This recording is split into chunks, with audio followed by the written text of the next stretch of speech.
Bom dia, família. Estamos alegres porque estamos na casa do nosso Pai, louvando, cultuando, e nesta manhã iremos aprender mais um pouquinho da sua gloriosa palavra, amém? Fomos incumbidos dessa grande responsabilidade, deste importante negócio, amém? E dessa feita eu quero primeiramente louvar pela vida do nosso pastor Zeimar, por Deus ter dado esta visão a ele de aprendermos os livros, as cartas da Santa Palavra de Deus, e com isso nós vamos crescendo em conhecer o nosso Deus, amém?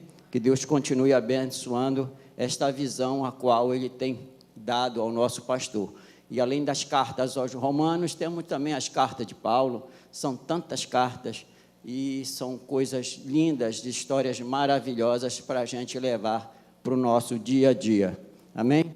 Na última lição que nós tivemos, eu quero voltar um pouquinho, só para fazer menção aqui, de Romanos 8, no final, o verso 37 e 38 e 39, mas vamos ler aqui só o verso 39, o apóstolo Paulo termina aqui o capítulo 8, dizendo assim, porque eu estou bem certo de que nem a morte, nem a vida, nem os anjos, nem os principados, nem as coisas do presente, nem do porvir, nem dos poderes, nem a altura, nem a profundidade, nem qualquer outra criatura poderá separar-nos do amor de Deus que está em Cristo Jesus. Esse versículo, a nossa pregadora, a irmã Laisa, né? Ela fez menção 3 vezes desse versículo, que é um versículo que ela gosta muito, que fala muito ao coração dela, claro, nos nossos corações. Assim como ela, também eu tenho um versículo da minha preferência, que está ali escrito nas costas do irmão Isaías, João 3,16. Amém? Esse versículo também gosto muito. Então, todos nós temos as nossas afinidades com Deus, não é assim? Bom, então, aqui eu vejo que Paulo termina o capítulo 8 numa altura, sabe, de fé, de crença, aonde ele depositou toda a sua fé em Cristo. Ele está aqui glorificando, crendo na fé dele, a certeza e a convicção de em quem ele tem crido. É nesse Deus que nada pode nos separar dele, nada, ok? E aí ele começa o capítulo 9. Então, abra a sua Bíblia e vamos dar início ao nosso estudo. Antes de lermos, eu peguei esse capítulo 9 e a gente, para um efeito melhor de aprendizado, a gente dividiu ele em introdução, corpo e conclusão. 3 partes, ok? Introdução, corpo e conclusão. Corpo é o recheio da pregação, é o que Deus tem para nos falar, ok? Então, vamos lá, abra sua Bíblia em capítulo 9 de Paulo, a carta de Paulo à igreja de Roma, a igreja que ele queria muito, ele ansiava por conhecer essa igreja, amém? Diz assim: digo a verdade em Cristo, não minto, testemunhando comigo no Espírito Santo a minha própria consciência. Tenho grande tristeza e incessante dor no coração, porque eu mesmo desejaria ser anátema, separado de Cristo por amor dos meus irmãos, meus compatriotas segundo a carne. São israelitas, pertencem à adoção e também à glória, às alianças, à legislação, o culto e as promessas. Deles são os patriarcas e também deles descende o Cristo, segundo a carne, o qual sobre todos, Deus bendito para todo sempre. Amém. Versículo 6, perdão. E não pensemos que a palavra de Deus haja falhado, porque nem todos de Israel são de fato israelitas, nem por serem descendentes de Abraão são todos seus filhos, mas em Isaque será chamada a sua descendência, isto é, Estes filhos de Deus não são propriamente os da carne, mas devem ser considerados como descendência os filhos da promessa, porque a palavra da promessa é essa: por esse tempo virei, e Sara terá um filho, e não ela somente, mas também Rebeca, ao conceber de um só Isaque, nosso pai. E ainda não eram gêmeos nascidos, nem tinham praticado o bem ou o mal, para que o propósito de Deus quanto à eleição prevalecesse, não por obras, mas por aquele que chama.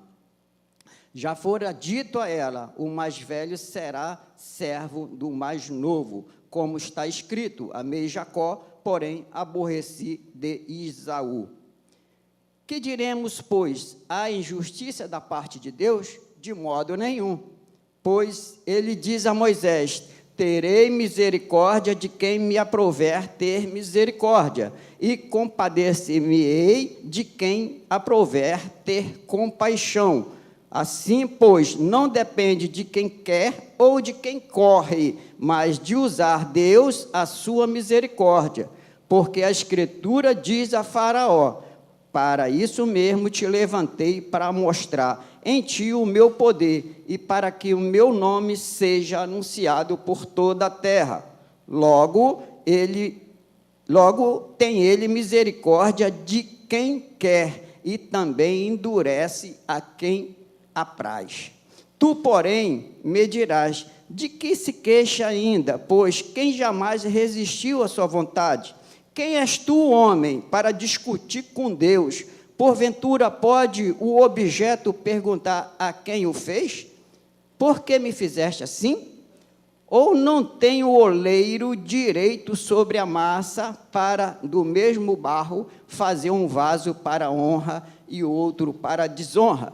Que diremos, pois, se Deus, querendo mostrar sua ira e dar a conhecer o seu poder, suportou com muita longanimidade os vasos da ira, preparados para a perdição, a fim de que também desse a conhecer as riquezas da sua glória em vasos de misericórdia, que para a glória preparou de antemão, os quais somos nós, a quem também chamou, não só dentre os judeus, mas também dentre os gentios. Assim como dizem em Oséias: chamarei meu povo ao que não era o meu povo, e amada a que não era amada. E no lugar em que lhe disse: vós sois meu povo, ali mesmo serão chamados filhos do Deus vivo. Mas, relativamente a Israel, dele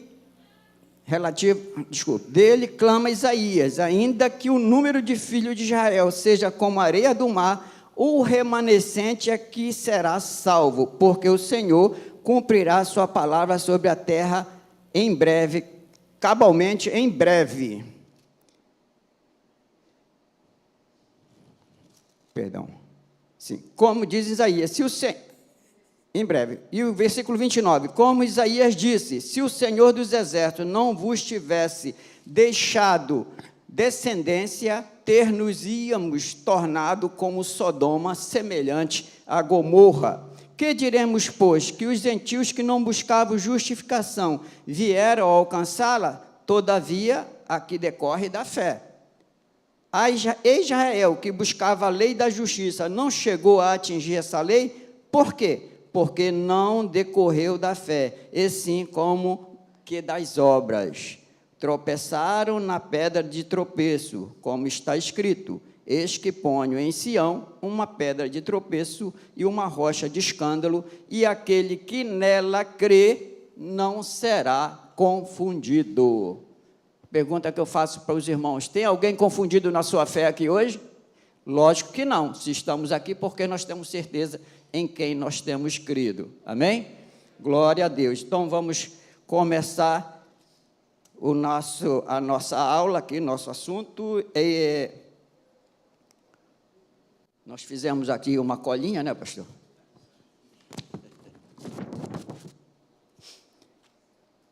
É uma coisa que eu quero, antes de começar, eu quero dar aqui um título, o título Senhor dos Exércitos. Nós vamos abordar aqui o tema soberania de Deus na salvação. os eleitos de Deus. Nós, os eleitos de Deus, somos nós, tá? Nessa geração. Então, o título Senhor dos Exércitos, como estamos estudando a soberania de Deus, Senhor dos Exércitos é utilizado para nos lembrar sobre a soberania de Deus. Quando você ora, tem muitos irmãos que oram e faz essa menção, Senhor dos Exércitos. Trata sobre a soberania plena de Deus. Amém? Só para deixar anotado aí. Então, Paulo, quando ele termina o capítulo 8, ele termina com a fé dele, né, nas alturas. Mas ele começa aqui, esse capítulo 9, irmãos, desejando a morte. Desejando, querendo ir para o inferno. E, contanto que o povo judeu toda herda a vida eterna. De tanta angústia que ele estava presenciando ali, tá? Como diz aqui, ó, tenho grande tristeza e incessante dor no coração, porque eu mesmo desejaria, ele desejou ser anátema, separado de Cristo, por amor dos irmãos, que não tinham crido, não tinham valorizado, não tinham, apesar de todas as profecias no Messias, eles não haviam acreditado. Eles não haviam acreditado naquele homem que adentrou pelos portais de Jerusalém em cima de um jumentinho. Na aula do pastor Arthur, ele fez menção nisso, que o povo judeu, eles entendiam que esse novo Messias, profetizado pelos patriarcas, ele entraria, sim, por Jerusalém, mas numa grande carruagem de ouro, um exército de homens, de soldados em volta, para ele vir tirar o povo romano, o povo judeu, do sacrifício de Roma, e ali estabelecer o seu reino, o reino material, quando o reino de Jesus não é material. Então eles tinham essa convicção, eles esperavam isso aí. Quando viram Jesus entrando em cima de um jumentinho pelos portais de Jerusalém, com aquelas pessoas que seguiam, aquela multidão que seguia, a maioria deles eram tudo pessoas simples, igual Jesus. Eles, mas é esse o rei que os patriarcas profetizaram, que viria redimir os pecados, ia tirar o povo da escravidão, que vinha trazer salvação para nós. É esse Deus? Então, eles começaram ali a duvidar disso aí, porque eles viviam na lei, e a lei era muito clara sobre essas coisas. Aí ele diz aqui, por causa disso. Então ele se sentiu muito, Paulo se sentia muito angustiado por eles não crerem no sacrifício perfeito de Jesus. Isso foi angústia muito grande na vida de Paulo. Eles não creram, amém? E além disso, Paulo aqui elenca vários privilégios desse povo que eles tinham. Eles tinham vários privilégios. Um desses privilégios que diz aqui no capítulo 3, no capítulo 4, porque eu mesmo desejaria ser anátema, separado de Cristo, por amor dos meus irmãos, meus compatriotas, segundo a carne. Ok. Privilégio. São israelitas, pertencem à adoção. Aí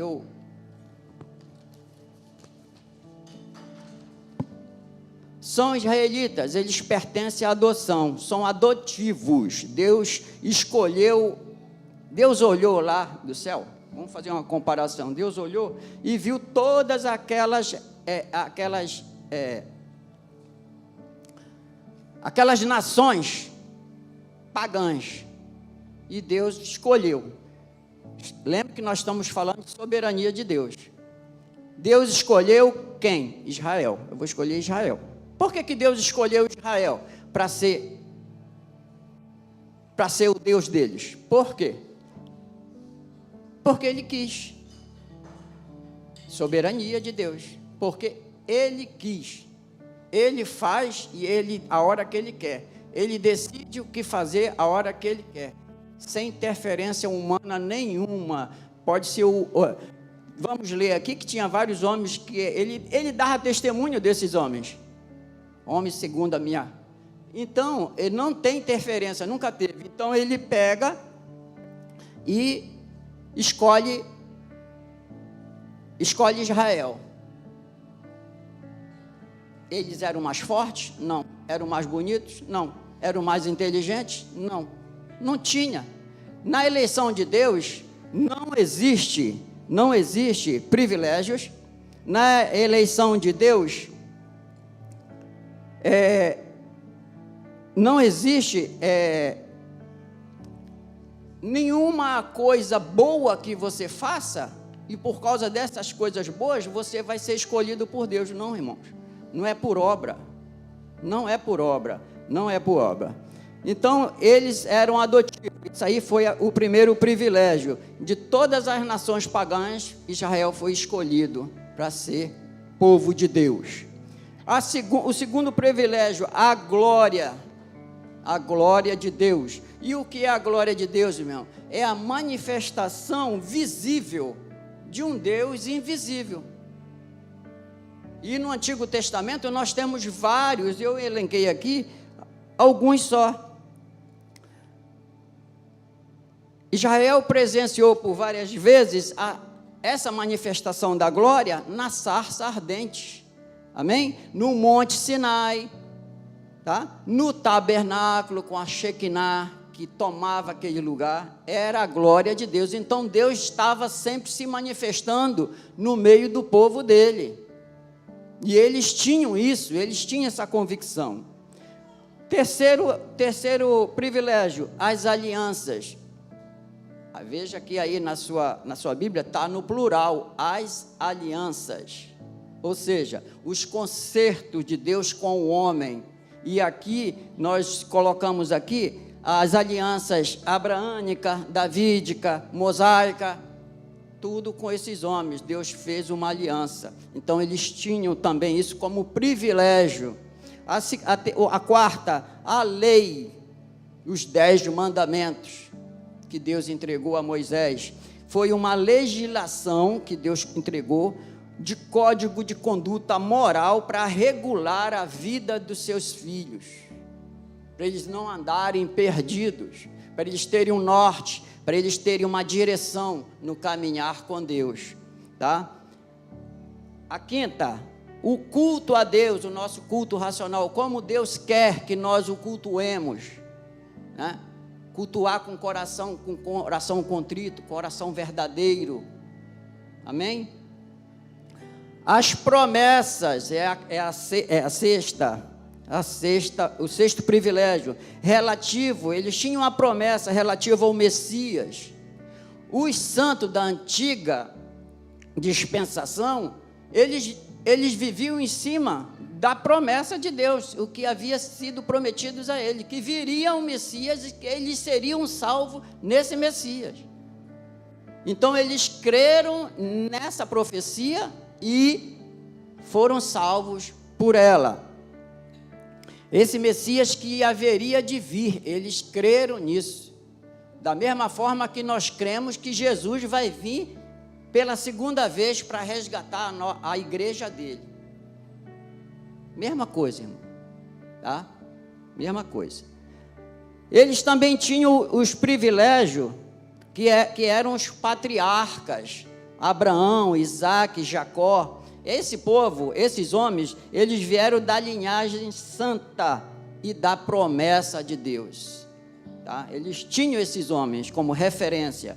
E também que eu creio que foi um dos maiores privilégios que os judeus tiveram, que presenciaram, foi a descendência de Cristo no meio deles. Ou seja, Jesus nasceu judeu, Jesus nasceu com sangue israelita. Jesus não veio de um outro país, ele nasceu lá de dentro mesmo de Israel. Jesus era israelita. Jesus nasceu segundo a carne, como judeu, e é o melhor dos privilégios. O Messias veio. Então se cumpriu a promessa.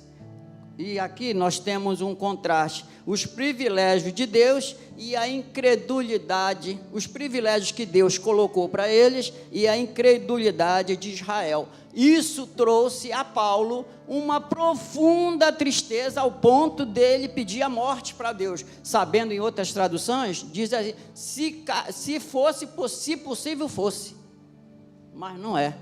Não é possível. A salvação é sua, não é de todo mundo. Por mais que o pastor pregue aqui, por mais que ele tenha amor, por mais que ele tenha... A salvação é dele, só dele.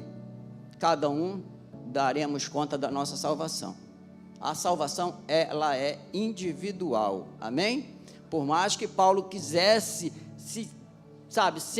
ser anátema de Deus, separado de Cristo, por amor daquele, ele jamais poderia, Deus jamais permitiria isso, ok? Amém? Então, terminamos aqui o nosso capítulo 5, agora vamos para o capítulo, aleluia, capítulo 6, e não pensemos, diz aqui o capítulo 6, e não pensemos que a palavra de Deus haja falhado. Aí alguém pergunta assim, mas Deus escolheu esse povo, apresentou os patriarcas, apresentou a lei, apresentou o culto, deu a esse povo todos esses privilégios, e esse povo não honrou esse Deus? Não creu nesse Deus? Então a palavra falhou.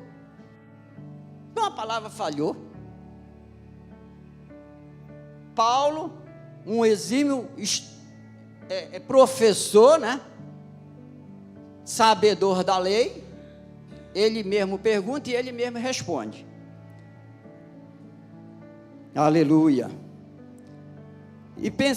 E não pensemos que a palavra de Deus haja falhado, porque nem todos de Israel são de fato israelitas, nem por serem descendentes de Abraão são todos seus filhos, mas em Isaque será chamada a sua descendência, isto é, filhos de Abraão não são propriamente da carne, mas devem ser considerados como descendência os filhos da promessa, porque a palavra é essa, por esse tempo virei, e Sara terá um filho, e não somente, mas também Rebeca, ao conceder um só Isaque, nosso pai, e ainda que não eram gêmeos nascidos, nem tinham praticado bem ou mal, para que o propósito de Deus, quanto à eleição, prevalecesse, não por obras, mas por aquele que chama, e que já fora dito a ela, o mais velho será servo do mais moço, como está escrito, amei Jacó, porém aborreci Esaú. Aleluia. A palavra não falha, irmão. Não é que a palavra tenha falhado em relação aos judeus. Não. A eleição divina não é genética. Ela é espiritual. Filhos da promessa são os filhos da fé, não os filhos de sangue.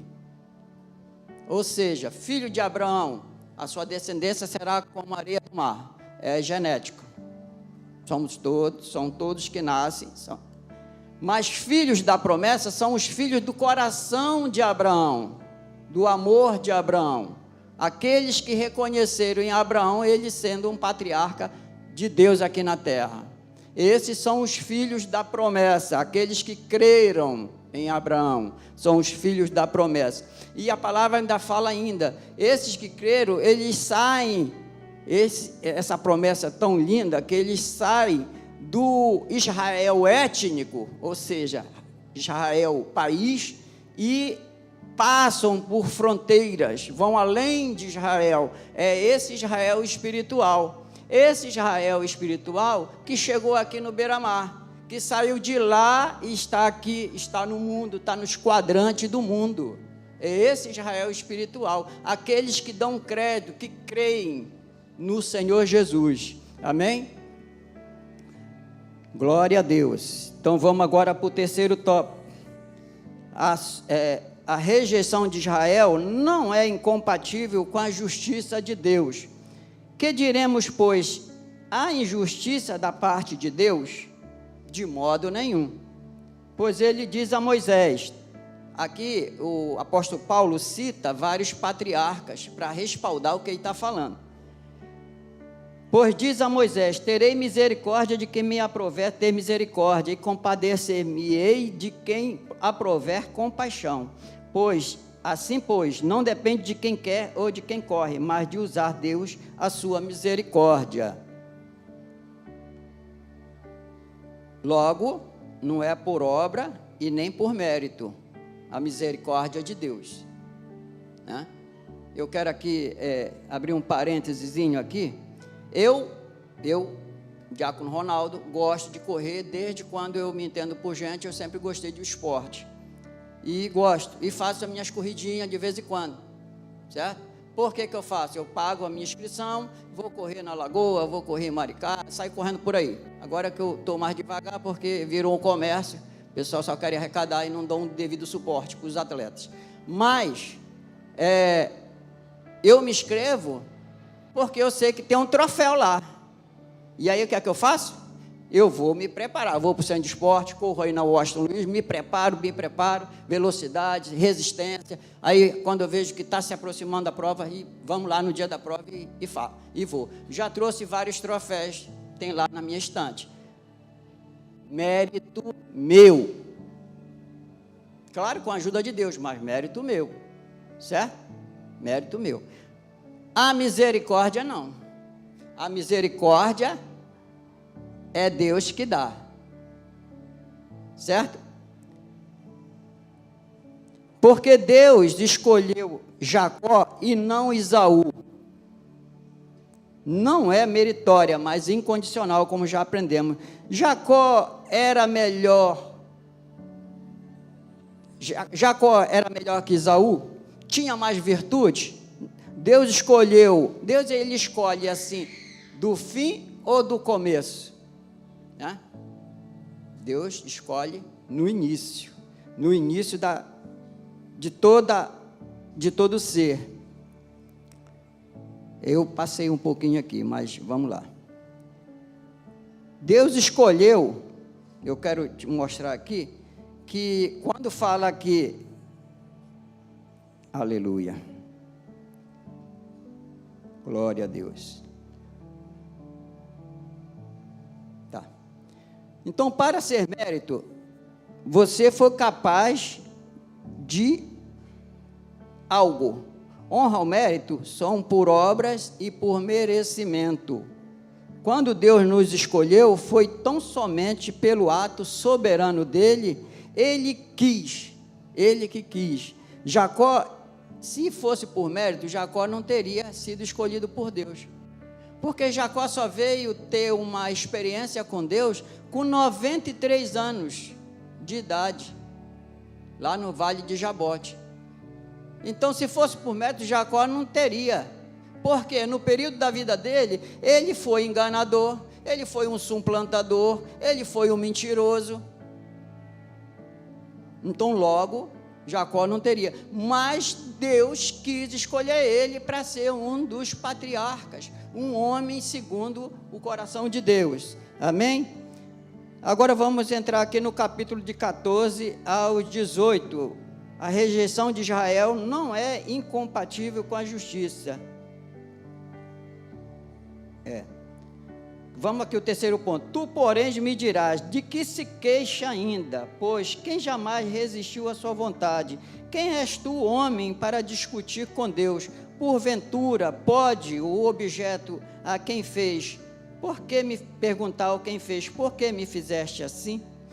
Hoje em dia, nós estamos assim, na nossa atualidade, na nossa cidade e no mundo em geral, nós vimos muitas pessoas perguntando, Deus errou em me fazer, não era isso que eu queria ser.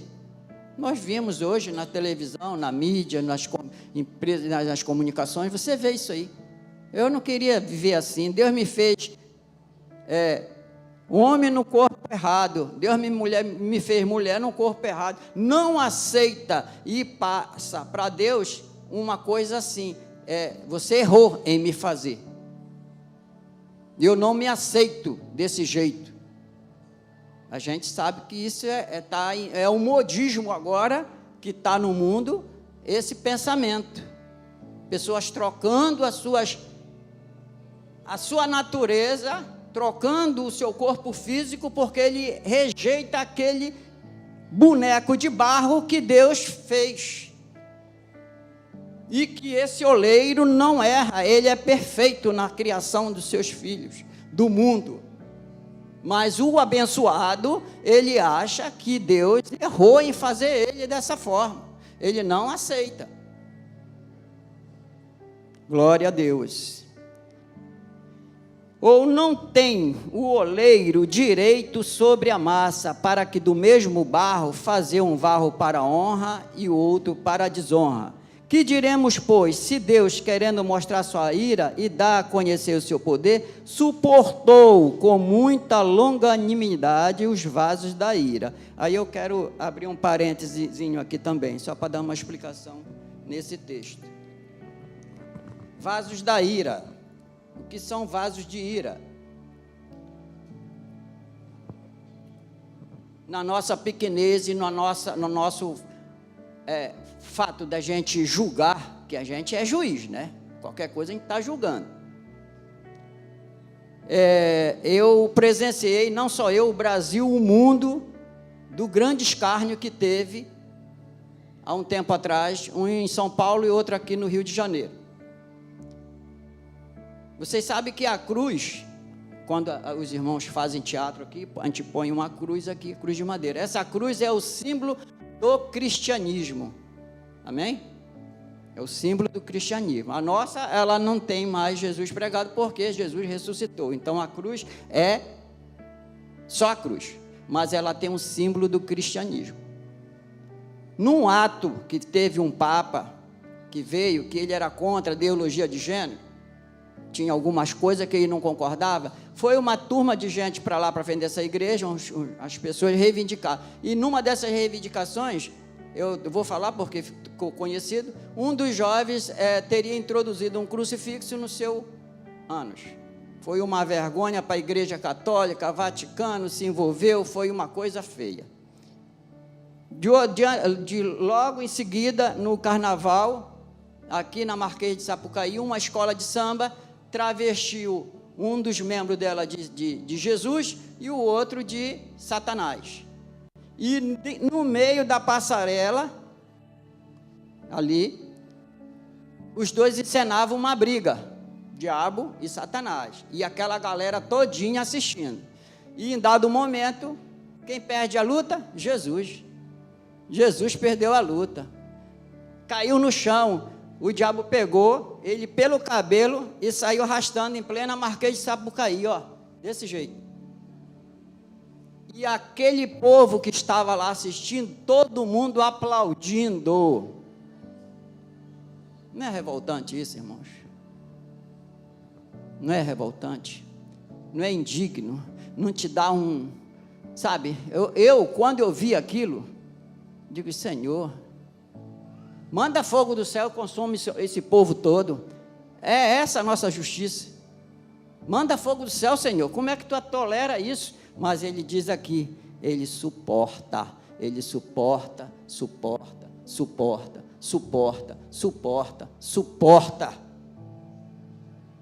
Porque ele é soberano. Porque a soberania dele em decidir está nas mãos dele, não está nas nossas. Glória a Deus. Aleluia.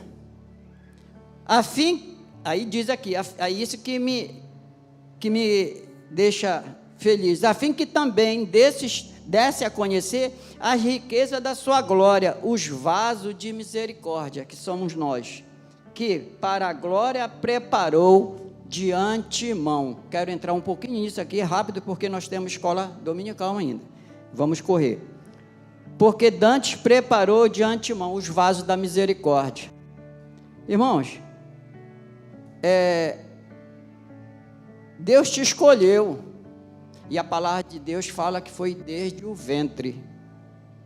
Deus nos escolheu desde o ventre, amém? Deixa eu ver. Glória a Deus. Aleluia.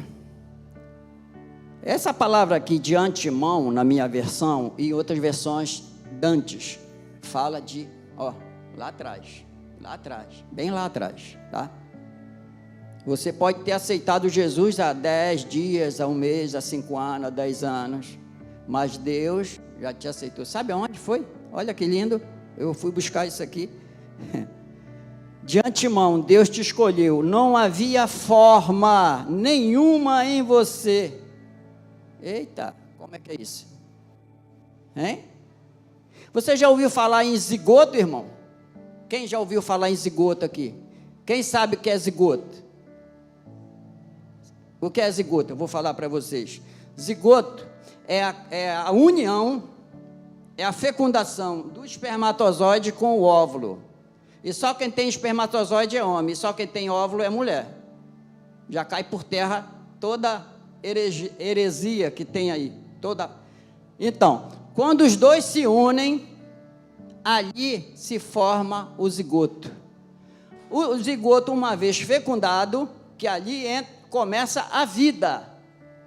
Uma vez fecundado, ele sobe pela trompa de Falópio e cai no útero. Ali no útero, o teu corpo vai começar a ter forma. E a palavra de Deus fala que não havia forma nenhuma em você, quando Deus te chamou para ser profeta às nações, para ser pastor, para ser obreiro, para ser ajudador da casa do Senhor, para ser pregador, para ser missionário.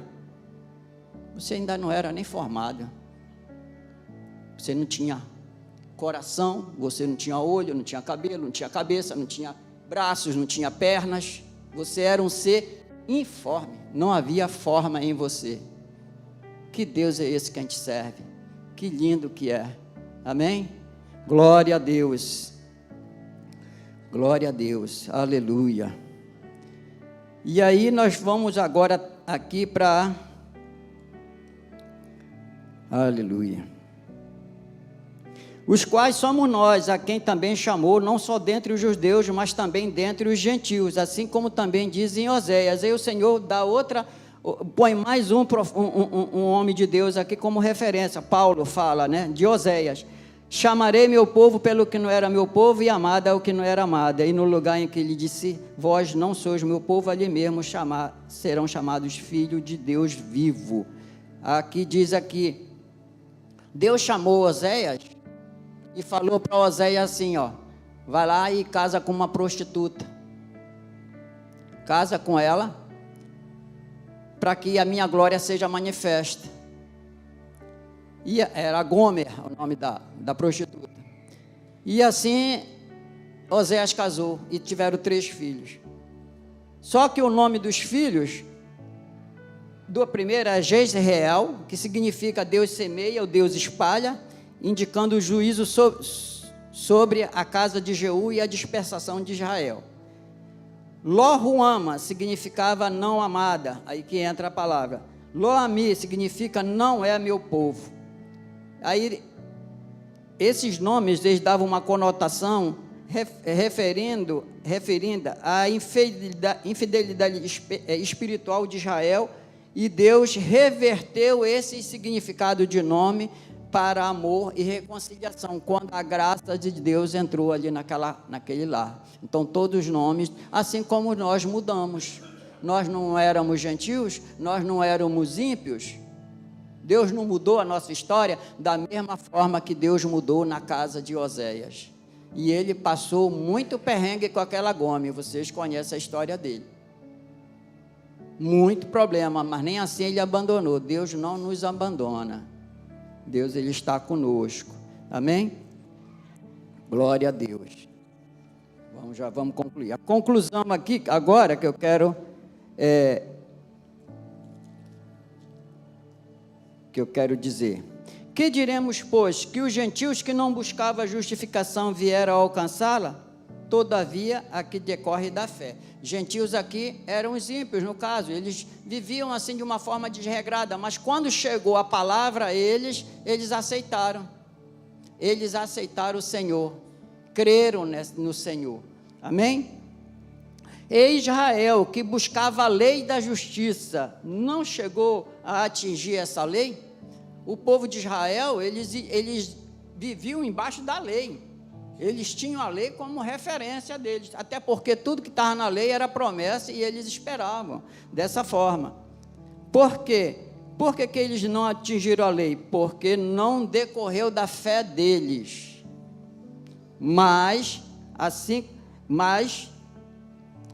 Porque não decorreu da fé deles, sim como das obras, tropeçaram na pedra de tropeço. Eles tinham que estar vigilantes em tudo, mas quando chegou em Cristo, eles não aceitaram essa justificação pela graça. Eles não creram no sacrifício daquele homem, como eu já ouvi até muitos falarem assim, foi mais um profeta que veio ao mundo, fez alguns milagrinhos ali, mas morreu ali pendurado naquele madeiro, uma morte vergonhosa, uma morte de cruz. Nesse mesmo dia que Jesus tinha sido crucificado em Jerusalém, já existia como é que dá o nome dessa pessoa que abandona a fé e vai embora? 2 desviados. Antes da igreja ser implantada por Jesus, já tínhamos 2 desviados, que foi os 2 homens voltando para Emaús. Eles não iam falando entre os dois, poxa, eu esperava que esse homem viesse para se redimir Israel, ser o nosso rei e tal, e iam conversando de uma forma assim, sabe, reprovando aquilo tudo que tinham feito com Cristo, mas assim, a esperança deles era que aquele homem fosse o salvador da pátria. Quando viram ele lá pendurado no madeiro, aí, poxa, a gente botou a nossa fé numa coisa que... iam murmurando. Quando viram, Jesus estava do lado. Aí, o que é que vocês estão conversando? Você não sabe das as últimas histórias que teve aí em Jerusalém? O quê? Que falaram que tinha um Deus que vinha e tal, mas já enforcaram, já crucificaram ele e tudo. E aí... Jesus, ele ficou falando, já estava tarde, convidaram ele para ir para casa, chegou lá, só temos pão aqui, na hora do partir do pão, aí veio a confirmação que era Jesus, que eles conheceram Jesus, porque eles comiam com Jesus, na hora de partir do pão. O Senhor tinha todo um jeito de pegar naquele pão e partir, somente isso. Depois que eles viram que era Jesus, Jesus saiu, sumiu, foi embora. Então esses aí foram. Bom, irmãos, os judeus tropeçaram nessa pedra de tropeço que é Cristo Jesus, porque eles não aceitaram o que Jesus, da forma que foi feito, como ele chegou, como eu já falei, como ele adentrou, como ele falava, não é que ele falava, eles queriam pegar Jesus em alguma coisa, em alguma falha para acusá-lo, mas nunca conseguiram pegar Jesus em alguma falha, pastor. Sabe, em uma dessas que eu vou citar aqui, Jesus, ele deixa eu ver aqui, eu esqueci. Jesus estava andando em Jerusalém, e um dos que estavam com eles, que não era profeta, que não era discípulo, viu um coxo, um aleijado ali, aí para pegar ele, tá? Foi uma astúcia, e Jesus sabia de tudo. Ele chega para ele e falou assim: Senhor, quem que pecou mais para esse homem ter nascido dessa forma? O pai ou a mãe? Se Jesus fala, não, foi o pai, ele estaria julgando a mulher. Se falasse é o pai, é a mãe, estaria julgando, vice-versa, né? Então aí Jesus, já conhecendo a intenção do coração do abençoado, fala, nem foi nem o pai, nem a mãe, ele nasceu assim para ser manifesta a glória de Deus. Amém? Então, Jesus foi irrepreensível nesse mundo, não encontraram nada que o repreendesse. Amém? Os judeus tropeçaram na pedra, tropeçaram em Cristo, principalmente porque esperavam, agora para a nossa conclusão, porque esperavam num Messias político e militar, que libertasse Israel do domínio romano e estabelecesse um reino terreno, enquanto Jesus veio como um Messias espiritual, humilde, servo, focado na salvação do pecado. A expectativa de uma libertação nacional era contrária à crucificação de Jesus pelos romanos, que era visto como uma fraqueza e não um triunfo. Eles queriam Deus triunfante. Pedra de tropeço, a morte na cruz, foi a maior ofensa, pois o Antigo Testamento associava a morte no madeiro a uma maldição, sendo difícil para eles conciliar isso como figura de um Messias divino. Eles não conseguiram conciliar isso. Logo, a rejeição de Jesus é vista no cristianismo como o cumprimento de profecias onde Deus seria uma rocha de ofensas para Israel. Essa profecia já estava escrita lá em Isaías 8,13. Deus já havia dado essa profecia. Logo então, irmão, eles nunca viveram enganados, eles viveram, os judeus, esses que não aceitaram, e até hoje eles esperam o Messias voltar. Até hoje eles estão esperando o Messias voltar. Eu fico imaginando quando o Senhor vier pela segunda vez, que todo olho o verá. Eu fico imaginando a grande frustração, pastor, desse povo. Que frustração vai ser? Principalmente destes que conheceram e andaram com Cristo. Sabe? Vai ser uma frustração muito, muito, muito ruim, muito dolorosa. Porque eles vão dizer, olha, era ele mesmo, e a gente não creu. Ele era o verdadeiro Messias, sabe? Então vai ser uma coisa muito, muito ruim. Vai ser um sentimento ruim na humanidade, quando eles veem esse nosso Messias, esse nosso Jesus voltar. Só que dessa vez voltará em grande glória, e todo olho o verá. Amém? Soberano Deus e Pai, obrigado, Deus, por esta oportunidade de trazer um pouco mais desse conhecimento. Obrigado por me fazer lembrar de tudo aquilo que eu estudei aqui. Espero ter contribuído, Senhor, para a edificação da vida dos irmãos, a minha edificação, Senhor, também. Te louvo a Deus, Senhor, por essa visão do pastor, e que mais aulas possam vir assim. Investir, Senhor, no seu próprio rebanho, Senhor Deus.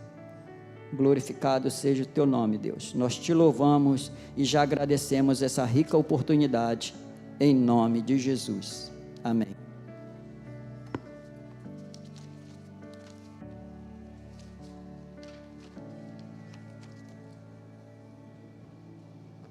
Muito obrigado, irmão Ronaldo.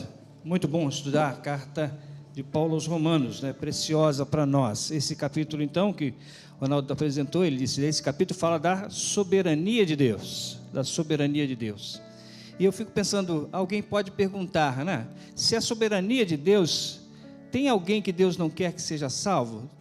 Se a soberania de Deus, será que Deus quer a minha salvação? A Bíblia é completa, né? E ela se explica por si mesmo. Há um texto que diz que nós devemos orar por todos os homens, porque Deus não quer que ninguém se perca. Há um texto em 2 Pedro que diz que mesmo que pareça tardio, Deus é paciente e quer que todos cheguem ao arrependimento. A soberania de Deus tratada no capítulo 9, fala que Deus tem um povo escolhido que é o Israel, mas a salvação é aquele que tem fé. E Deus tem essa soberania. Não precisa salvar o povo de Israel, né? Alguns dizem que todo Israel, todo israelita nascido da linhagem de Abraão vai ser salvo. Só que a Bíblia diz que a salvação vem pela fé em Cristo Jesus. Tão somente em Cristo Jesus. E esse texto da soberania de Deus nos deixa, né, pensar que algumas pessoas ficam meio complicadas. Você já viu alguém orar dizendo, eu declaro que Deus vai fazer isso. Eu determino que Deus vai fazer isso. Deus tem que fazer. Paulo diz que Deus é soberano. Ele é quem manda. Mas a Bíblia diz que tudo que a gente pedir, Deus vai fazer, não diz assim? Jesus disse, né? Tudo que pedires em meu nome, crendo recebereis. Por que às vezes Deus não responde à oração, não faz? Porque Ele é soberano. Porque Ele faz aquilo que é o melhor para nós. Ele é soberano e é Pai bondoso, que faz o que é bom para nós. Como pais, né? Que muitas vezes não dão aquilo que o filho pede. Você já deve ter visto, né? Algumas lojas, as mães e os filhos, né? Os pais e os filhos, o filho está pedindo, pai, eu quero isso aqui, mãe, eu quero isso aqui. Alguns dizem, né? Quando a gente voltar, a gente compra, né? Nunca volta lá, né? Pai, mãe sabem o que o filho precisa. Deus é esse, Ele é bondoso, Ele é soberano. Como nós podemos entender aquilo que nós pedimos? Na soberania bondosa, soberano, justo, bom, amor.